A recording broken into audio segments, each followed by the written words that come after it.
Olá, em nossa aula de hoje nós vamos tratar sobre ceticismo e conhecimento. E vamos ver qual é a relação entre ambos e por que razão o ceticismo é considerado útil para as ciências. A palavra ceticismo deriva do grego skepsis, que significa exame, investigação. Atualmente, ceticismo é sinônimo de dúvida, e cético é aquele que duvida de tudo ou de algo em particular. Veja como essa explicação é interessante. Hoje em dia, a palavra ceticismo significa o oposto de conhecimento. Para entender essa situação, vamos traçar um rápido perfil da anatomia do ceticismo.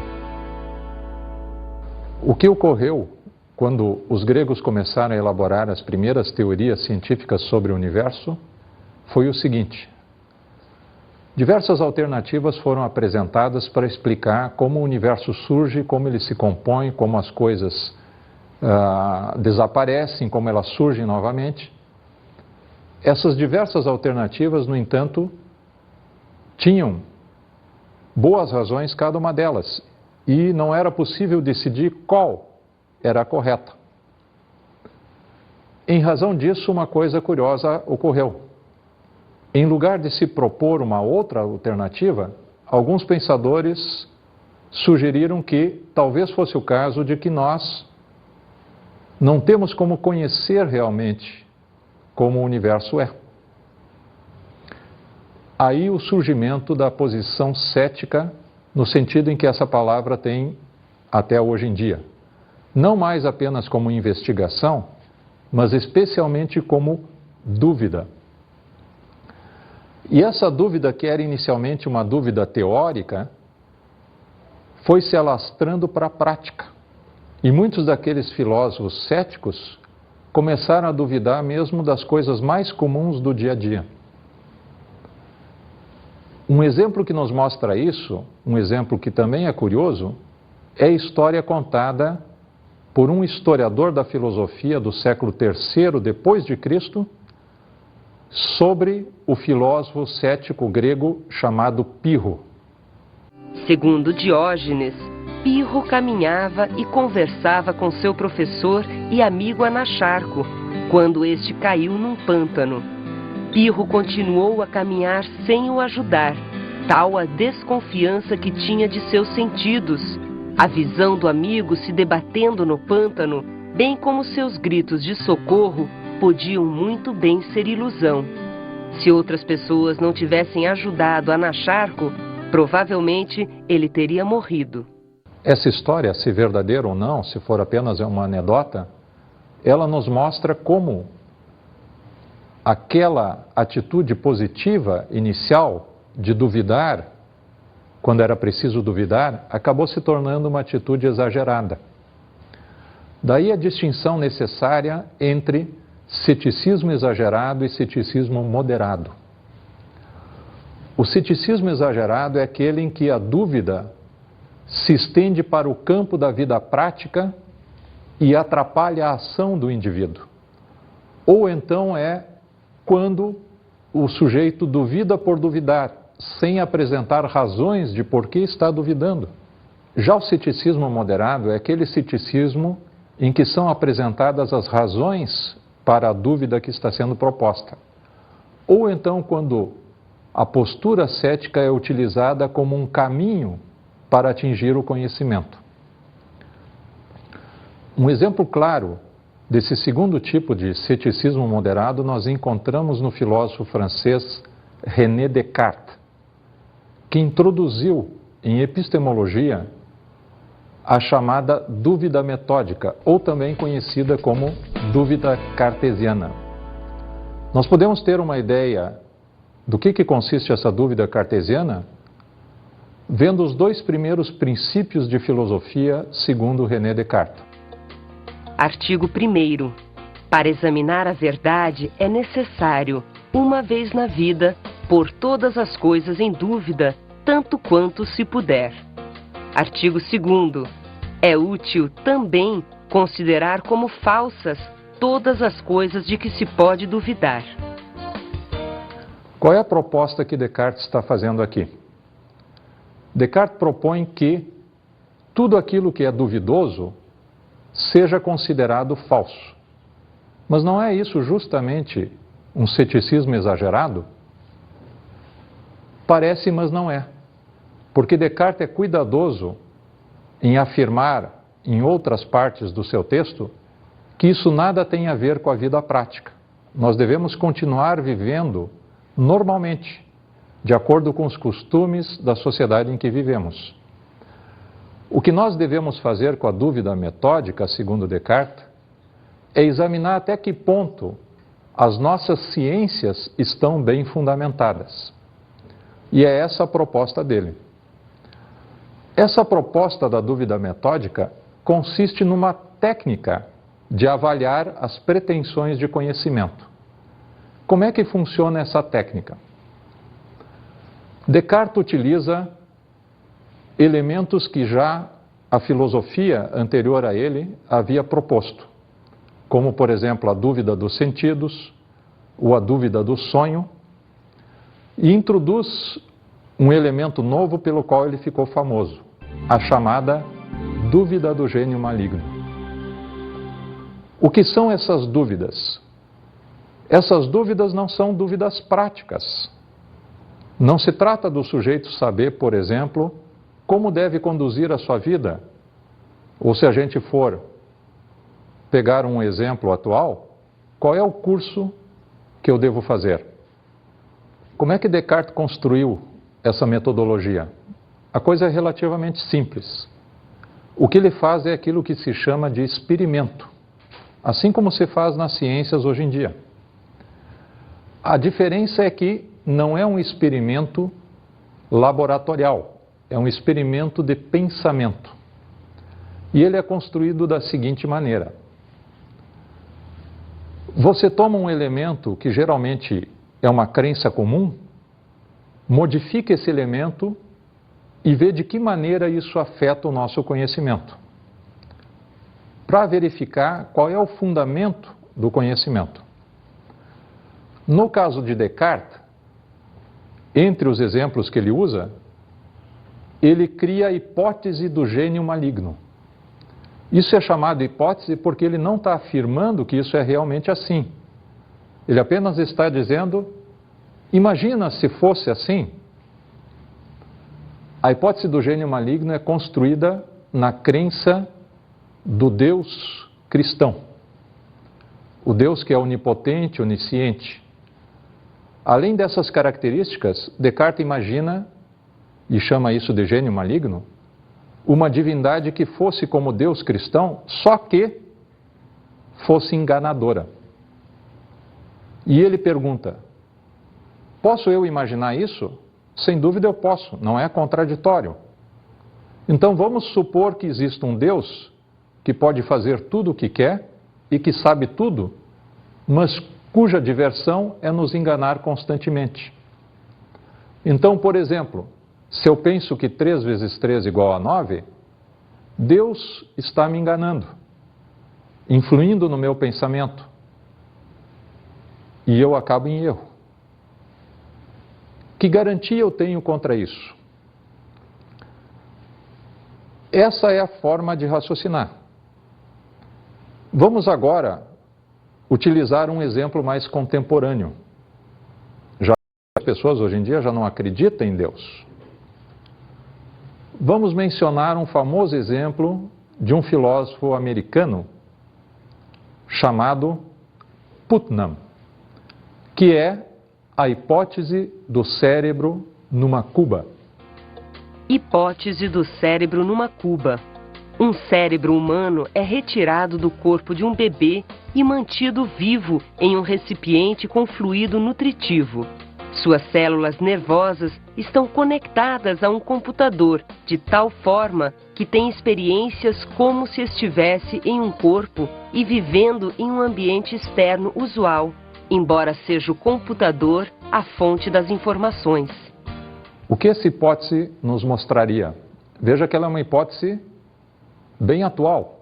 Está baseada nos conhecimentos científicos do século XX. A ideia com essa hipótese é a seguinte: vamos supor que isso seja verdadeiro. Não estamos dizendo que é verdadeiro, estamos apenas fazendo a suposição. O que aconteceria então se esse fosse o caso? Digamos que seja com você, que em algum momento você descobre, quando atinge a idade da razão, que você nada mais é do que um cérebro ligado a um computador, que você não tem o corpo que você achava que tinha.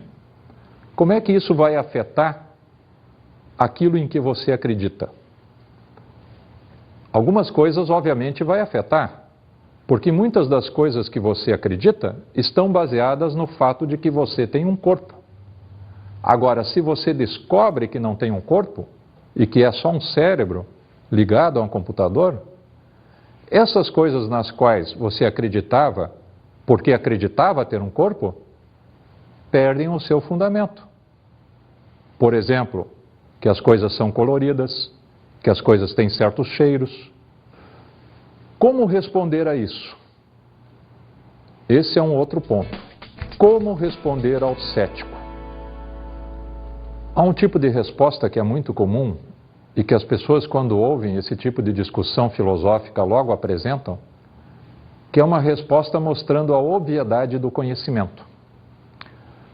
Por exemplo, se um cético duvida da existência dos corpos, você balança a mão na frente dele. Mas isso, na verdade, não prova nada. Por que não prova? Porque balançar as mãos supõe que existam corpos físicos. E é justamente isso que o cético está duvidando. É como no caso de um sonho.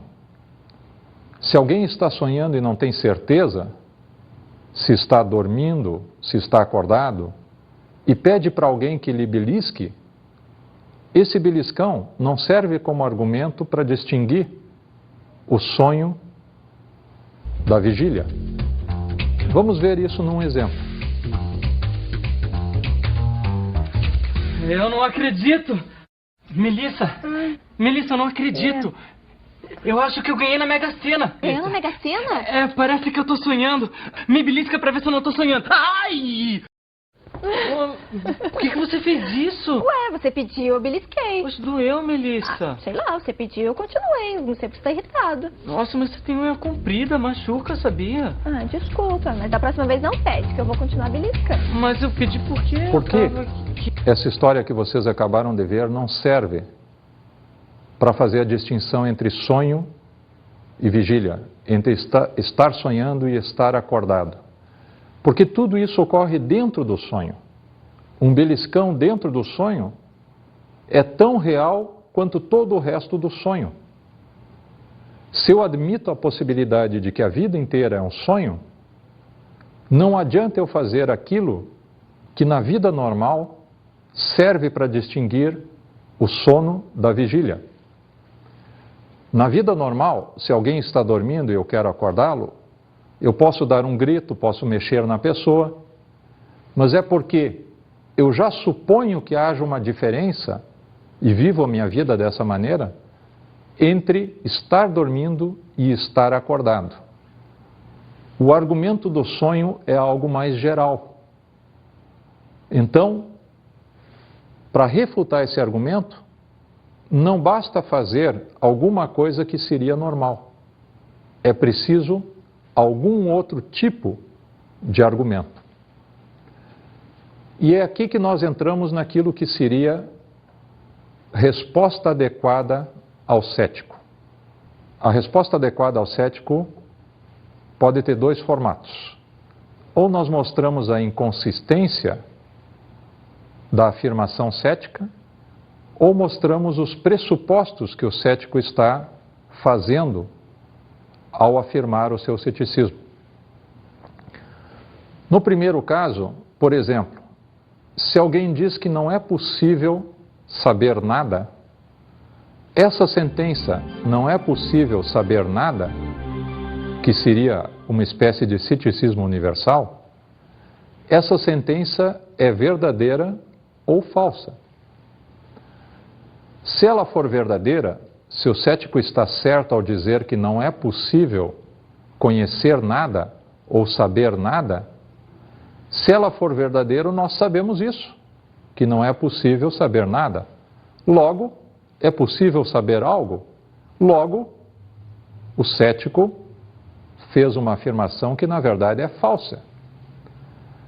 Quer dizer, se a afirmação do cético for verdadeira, ela é falsa. Isto é um absurdo, uma contradição. Isto é impossível. É impossível no mesmo sentido em que é impossível alguém pretender desenhar um triângulo com 5 lados. Por que é impossível desenhar um triângulo com 5 lados? A pessoa não tem a capacidade física? Não, não é nada disso. Não é da mesma maneira que é impossível para um de nós atravessar uma parede. É impossível porque é absurdo. Qualquer um que compreende o que seja um triângulo, compreende também que nenhum triângulo pode ter 5 lados. Então, se nós mostrarmos ao cético que a opinião dele é contraditória, esta é uma resposta adequada. Outra forma de responder adequadamente ao cético é mostrar que a própria dúvida dele pressupõe aquilo que ele está apresentando como dúvida. Como assim?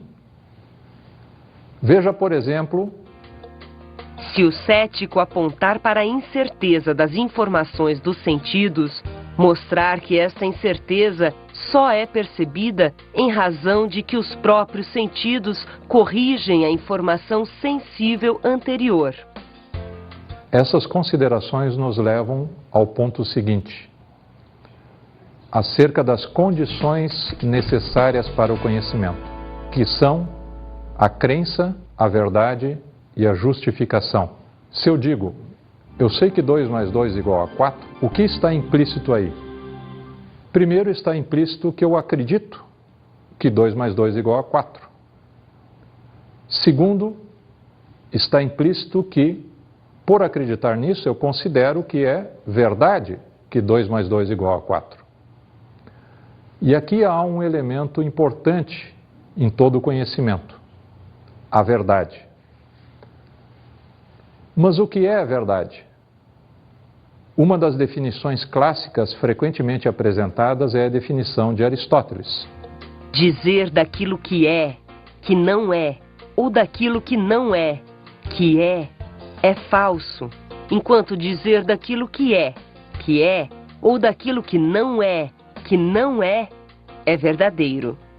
Essa definição de Aristóteles ainda é muito boa e é largamente utilizada em epistemologia porque ela é bastante geral e pode ser aplicado tanto em questões da vida prática como em questões na ciência. O que Aristóteles quer dizer é o seguinte: por exemplo, se eu tenho diante de mim uma mesa e essa mesa é branca, se eu digo a mesa é branca, estou dizendo aquilo que é verdadeiro. Por quê? Como diz Aristóteles, digo daquilo que é. No mesmo exemplo da mesa branca, se a mesa que eu tenho na minha frente é branca e eu digo assim, a mesa é verde, então eu não estou dizendo a verdade. É como disse o Aristóteles, estou dizendo daquilo que não é. Estou dizendo da mesa que é branca, que ela é verde, e isso não é verdadeiro.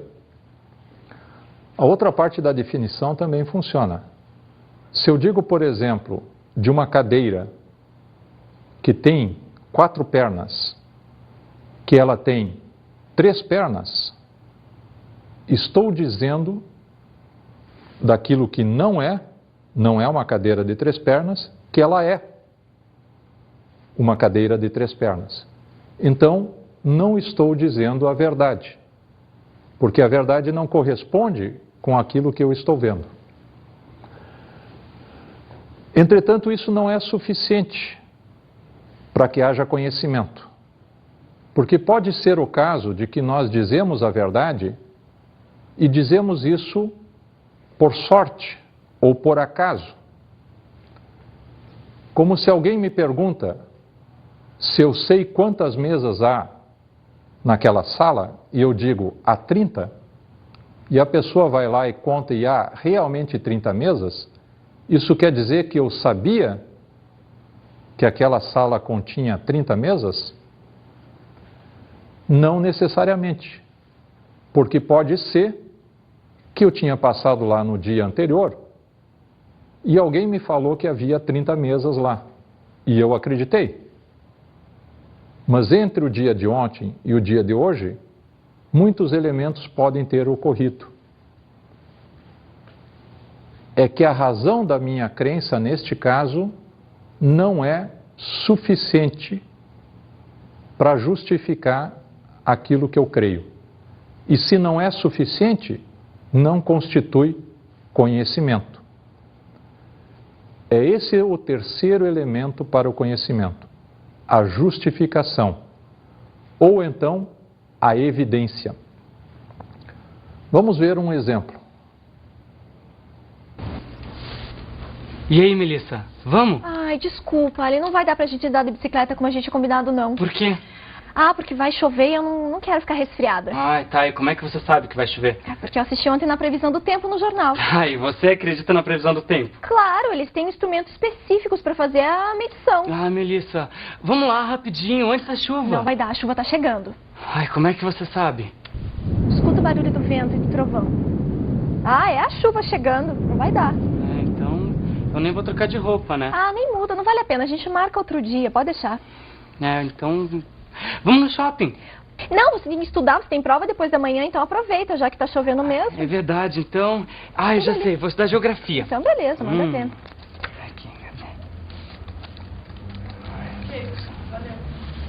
O que esse exemplo nos mostra é que um dos personagens está apresentando razões para as perguntas que o outro faz. Essas perguntas são todas elas do tipo, mas por que você acredita nisso? E ele apresenta a razão por que acredita. É isso que se chamam evidências. Nós podemos comparar isso também da maneira como se estruturam os argumentos chamados dedutivos. Em qualquer argumento dedutivo, nós apresentamos razões para acreditar numa conclusão. Essas razões são chamadas premissas. Tomemos um exemplo bastante comum na literatura. Todos os homens são mortais. Aristóteles é homem. Logo, Aristóteles é mortal. O que ocorreu nesse argumento? Esse argumento exemplifica de maneira simples como funcionam as evidências. As duas primeiras sentenças constituem a evidência para a terceira sentença, que é a conclusão, ou seja, Aristóteles é mortal. A razão da minha crença em que Aristóteles é mortal é porque eu acredito antes que todos os homens são mortais e que Aristóteles é homem. Daí eu tiro a conclusão inevitável de que ele é mortal. Este é um exemplo em que as evidências são o mais forte possível para sustentar a conclusão. Em todos os raciocínios, sejam eles científicos ou da vida comum, essa é a estrutura básica. Nós apresentamos, se é que se trata de conhecimento e não de mera opinião, as evidências que sustentam aquilo que nós estamos afirmando. Quanto mais fortes e melhores as evidências, mais perto do conhecimento estamos. Quanto mais fracas e pouco relacionadas com o assunto, mais longe e mais perto da mera opinião nos encontramos. Vejamos alguns exemplos práticos. Quando alguém descreve um objeto qualquer, o carro comprado por João é um sedã 4 portas. Quando alguém enuncia uma lei geral, como a terceira lei do movimento de Newton, para qualquer ação existe uma reação de igual intensidade e de sentido oposto. Quando alguém enuncia uma lei econômica, por exemplo, se a procura por um produto for maior que a sua oferta, a tendência é que seu preço suba. Se a oferta for maior do que a procura, a tendência é que seu preço caia. Nesses 3 exemplos, nós temos afirmações que podem ser verdadeiras. Aceitá-las como verdadeiras, no entanto, não é suficiente para considerá-las como conhecimento. É preciso apresentar para cada uma delas evidências que sustentem essas afirmações. Essas evidências vão ser de tipos diferentes, porque se tratam de pretensões de conhecimento diferente.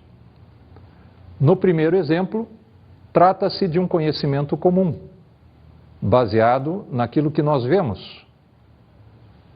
No segundo caso, trata-se de uma lei geral que se aplica a todo o universo. Portanto, a maneira de justificar essa lei é diferente da maneira que eu justifico o meu conhecimento sobre como é um certo carro. E no terceiro exemplo, não se trata de uma lei natural que se aplica a todo o universo, mas se trata de uma lei relativa ao comportamento humano. Então, as evidências também são diferentes aqui, porque o comportamento humano depende da vontade das pessoas. Veja então como a coisa se articula no problema do conhecimento. Nós temos que, especialmente desses 3 elementos, crença, verdade e justificação ou evidência, nós temos que explicar o que se entende por verdade e nós temos que apresentar os critérios de evidência. Pois nem tudo aquilo que se diz que é verdadeiro, e nem tudo aquilo que se apresenta como evidência funciona realmente como tal. Essa é a tarefa da epistemologia. Tornar claro os critérios de verdade e os critérios de evidência.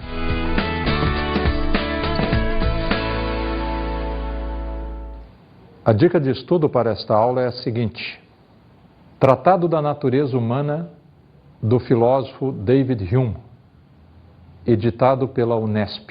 Recomendo que vocês leiam especialmente ou exclusivamente a parte 1, livro 4, seção 7, intitulada Conclusão deste livro, em que Hume trata exatamente das questões do ceticismo e da diferença entre um ceticismo exagerado e um ceticismo moderado.